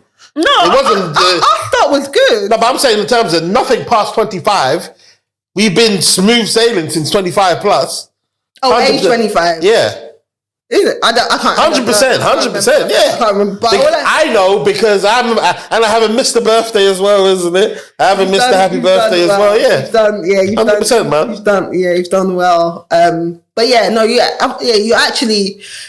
you're one of the few people that I feel like you do things. You don't do things intentionally like hurt anyone. I think you actually think about people. But no, lots of people are not like that. You say 100%. Lots of people are not. You know what I realize? Fuck everybody, man. Yeah, literally, in terms of, I've mastered the vibe of doing good for people and actually not expecting anything in return from anybody, isn't it? I don't even care anymore, isn't it? Yeah. I just do my good and just keep it. Yeah, that was a hard one. Yeah, keep it as that. But, now, what would you say? What time is it now, even?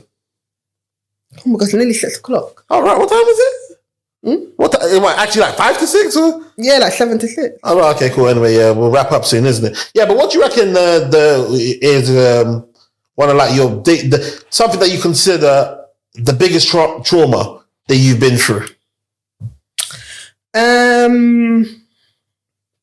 Good gosh.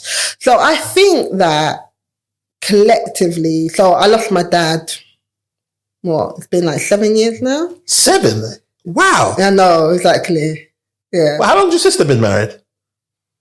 10 years this year. She's been married 10 years? Yeah. Fuck. I know. Time's gone. I know. Yeah. So I think that losing my dad was difficult, because that obviously I lost my mum at a very young age. That was traumatic, but I feel like it got traumatic as I got older, if that makes sense. So like as a young child, I didn't really, I knew what was happening. I knew that I wasn't going to see my mum again. And I remember like my dad told me that. I specifically said at one point, "Oh, Dad, what are we going to do now?" I don't remember saying it, but he remembers me asking that question, like, "Dad, what's going to happen?" kind of thing. Like, and God rest his soul, but with my dad, like, I'm so thankful that he was the dad he was, because he was put in a difficult situation where he had to raise 2 girls on his own, young girls, right? Both under the age of 9, 10. And you just got to get on with it. Do you know what I mean? You've lost your wife and you got to get on with it. So I'm definitely being fortunate that my dad, he stuck with us. Like we didn't go into like care or anything like that. Is that an option now? No, do you know? Not that, but there was a But lot. to be fair, some men could just be whatless. Yeah, the thing is, when I say that, it's like he patterned everything to the point that we were good. Do you know what I mean? Like we were good, and during that time, there wasn't a lot of people that didn't have. There was a handful of people that had lost their mums early, and either that they had to go and live with their grandparents, or they were displaced. Like, no, I don't want to say displaced. That's the wrong. Just wasn't really settled. Yeah, do you know what I mean? But we were still in our home, family home, whatever. Yes, he was strict, but he would I get it. Like, I overstand it, right? And so then when I lost my dad, obviously I was a lot older, and obviously I had my dad in my life for 27, 26 years, however, whatever, my whole life, right? That's a person that you've had your whole life, and then they're just not there. They're not there. And I honestly thought that I would handle it better than I did, because I didn't live with my dad. Obviously, I didn't live with my dad. I hadn't lived with him for a while. But obviously, as I think I was saying before, that I'm glad that I did move out, because it made our relationship a lot better. And I'm glad that I had a good relationship with my dad after I left home. And he was still like a very like pivotal and impactful person in my life. Like, even though I lived at home, I still worried. I mean, I didn't live at home. I still felt like my dad was, do you know what I mean? Like, whatever. So I think that was, so I didn't realize the impact it would have on me. I thought, okay, I'm going to be cool because I don't see my dad every day. I don't live with him. So I thought, okay, I'll be all right. And then when it happened, I wasn't prepared for that. And it felt, I was in the time of my life where I was like, I have no parents. I have no living parents. Like, you got grandparents? All my grandparents passed. So, yeah, I think I spoke to, what's his name, Uzi, about that as well, isn't it? Yeah. Not having no parent in it. Which is, certain times, I'm not going to lie, like, you kind of made me, well, you guys anyway, have made me very, like for one of my brothers lives in Spain, and he sees my mum once and a year. I always say, like, I remember obviously we're going through, we're in our 20s, whatever, people are saying, oh, this with their parents. I kept this, like, everyone around me, I was like, just have a good relationship with parents. Like, because you cannot take that, like, you can't take that back. And that's why I said I'm so glad that I had a good relation, like that relation after leaving home. I had a good relationship with my dad, because that if I didn't and he passed, the pain that I felt for him passing just in general was a lot. But the guilt I would have felt if I didn't have a good relationship with him. One second. Ladies and gentlemen, this part of the conversation is too spicy to come out. But anyway, so with what was I saying? Yeah, so like obviously with my dad, so when he passed, and not having, so for me it's like I've literally only got my sister. Like, and I'm not my sister's responsibility. Do you know what I mean? So it's like I don't have anyone. Don't have a parent. Yeah, I don't have anyone that. That concept is mental to me. Yeah, like you don't have, and like that was like you're literally, not to make you emotional, but you're kind of like alone. Yeah. And everything has to work. Because I've got my parents there, there's a somewhat of a cushion there somewhere. You know what I'm saying? Listen, even advice or... Exactly. So I felt really like, and honestly, I didn't realize it was going to impact me in that way, because that, like, as much as I felt like I was living by yourself gives you some type of independence, yeah. But when, even when I lived with myself, my dad, he would take my car to the garage. His mechanic was my mechanic. Like my first year of insurance, like even though I wasn't living. Yeah, my mum's accountant was my accountant. Do you get what I mean? So it was like there was certain things I'd be like, Dad, whatever, and I didn't realize that there was like I'm not that independent, but it's like I need a parent. Like, do you know what I mean? How do you feel like you cope now then? God, honestly, I know it sounds cliche, but like it was literally like God, because I think that obviously at the time when my dad passed away, like I did go through a period of like, I lived by myself. Obviously my sister was married, so she didn't, we didn't live together anymore, whatever. And I lived by myself, and this in Tottenham? Yeah. Oh, okay. And I remember there were certain days I would just literally be at home in the dark. In the dark? Why? Switch the light on. I didn't you don't realize when you're not you're just thinking, you're lying in bed, just like, that's crazy. Whatever. And then I was like, oh my gosh, I don't like this. So like, that was a time where I had to just say, God, like, this, I need you.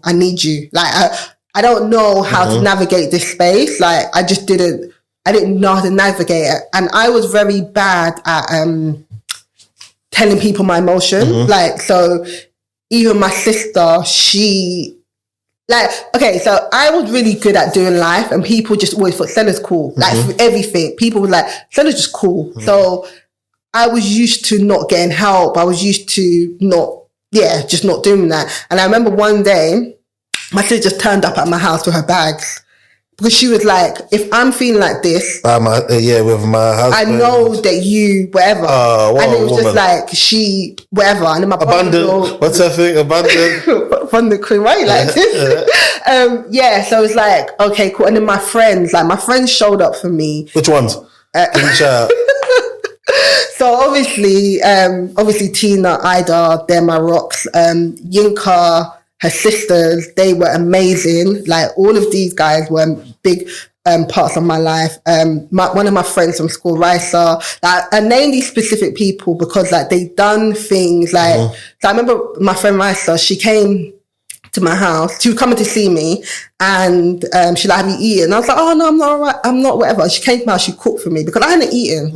Like, I didn't even realize when I've eaten and when I had a meal or not, whatever. And that gesture was so like, big. Thank you so much, kind of thing. And then obviously, when it came to, we had to do a funeral here and in Nigeria. Yeah. So the wake that we done here, like, I'm so used to doing that day, like, all my friends, like Tina, Ida, Yinka, Bumi, they were like, where you going? And my other friend Liz, they were like, where you going? Don't go in the thing. My friend Barbara, I've known her since I was 3. Her family, they cook, bought drink. Like, when that day, I didn't have to, like, me and my sister, all we had to do was just focus on just being there, like, and not doing all of that stuff, right? But they really, and that experience made me realize, and from that day, or that whole period, is when I decided to be more open with my friends, because that they weren't happy that I didn't even tell them what I was going through. I didn't tell them that my dad was unwell. Didn't tell them that I wasn't working and I was looking after. Like, I didn't tell them. No one knew what I was going through, what we were going through, I should say. And they only knew when he passed. And they were like, what? Like, what's been... And they were annoyed at you? They were kind of like, oh, you should have told us to... Yeah, like, and the thing is, I realised during that time, that was such a... it was such a heavy time for me, and I didn't realize that. I mean, that's the fastest time I ever lost weight in my life, right? And I'm always trying to lose weight, but that time I'd lost so much weight because I just didn't have, like, it wasn't about no appetite. I just didn't. I don't even know you weren't caring about your actual like, I was just trying to be there for my dad. Like, I was just operating in autopilot.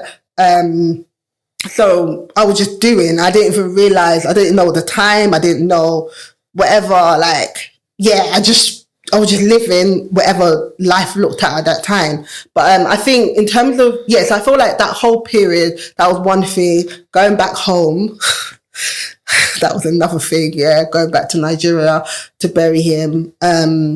But I think it was something that I didn't realize I'd been dealing with for many years after. So I remember, like, in 2017, you talked about me being entrepreneurial, that year, the amount of new ventures, I was like, I'm doing this, I was just doing the most, but I didn't realize that it's because I was trying to distract myself from my feelings, my emotions, whatever. Because my sister was like, I knew I could see it, but I had to leave you to go through that process because everyone grieves differently, right? And so I was trying to, like, start up this, do this, whatever. And one day I was just like, what am I doing? And then I realized, okay, I actually need to, like, grieve and understand, okay, it's okay for me not to be okay. Like, it's okay for me to, like, I was so used to being this strong. When do you reckon it stopped? The heavy grieving? Or do you still dip in and out of it sometimes? I feel like, it's a good question. I can't tell you when it stopped because it kind of like life just rolls up into one. I think as time went on, I just had to find a different way of navigating life. That's the worst pains are the ones that you just have to be like, you know what, time has to. Yeah, to like I just had to get on with navigating life. I just had to navigate life basically in this new world of just not having any parents. Do you know what I mean? As I said, my dad, like him filling the void. Like, I won't say filling the void, but he done the most that he could with us and not having a wife and whatever. Because he never like remarried or anything like that. So he brought us up single-handedly, and I always like that as a thank. I appreciate that so much. So losing him had a much bigger impact than I ever thought it would. Just because that even in his like last couple of months, I felt like I even got to know him in a different way that I never got to know him. Did you get to ask some important questions and shit? Kind of. Like, I won't say because my dad, if you ever met my dad, that guy spoke in parables. That's probably most Igbo men. But it's like we had a lot more conversations just because that, like, my dad, that guy, he wanted to, like, he just loved working. Like, he loved working and helping people. There was the only time where he was like, had to, like, I was like, you got to chill now. You got to chill. Yeah, he's like, okay, fine, whatever. So had more time, like, spend more time with him in a different type of way, if that makes sense. So it just made me understand him in a different way and appreciate, like, I did appreciate him before, but like, appreciate him on another level and think about, oh my God, this is what you really kind of like sacrifice. I can't even imagine like what you were going through. Like, you come to this country, he done amazing for, like, you know, coming here and not knowing people and setting up everything that he set up for us and stuff like that. But yeah, it was just, I think it was just one of those things that, I wish that I could have explored this in a different way, because that sometimes, I don't know, but people talk about sometimes when you have, like, we don't always have conversations with our parents. Like, they parent us, but I feel like... we don't really speak to them. Yeah, like, I feel like a lot of us... well. Yeah, with Nigerians, like, we didn't have enough time to have... I think now we're doing it better, but have enough time to actually have relationship. They were in the way they brought us up is out of survival. Like, you're in this country, I'm trying to put a roof over your head. So work and money is the key thing. And that's what we got. We got shelter.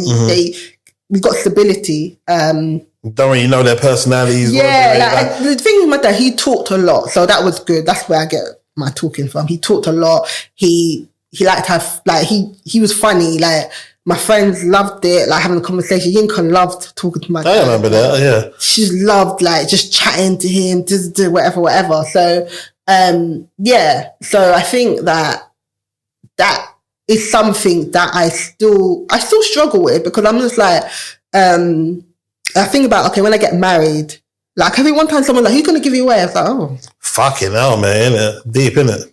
I was like, oh, okay. Do you know what I mean? And it's just like not having, like, obviously God is merciful. And it's always that day over there when something like that happens, isn't it? It's always a thing that everyone just remembers. I've been to a few weddings like that. It's like, oh shit, man, isn't it? Yeah, and it's just like, it's just not, so it's just going to be deep. And it's like, my children are never going to know their grandparents, like, ever.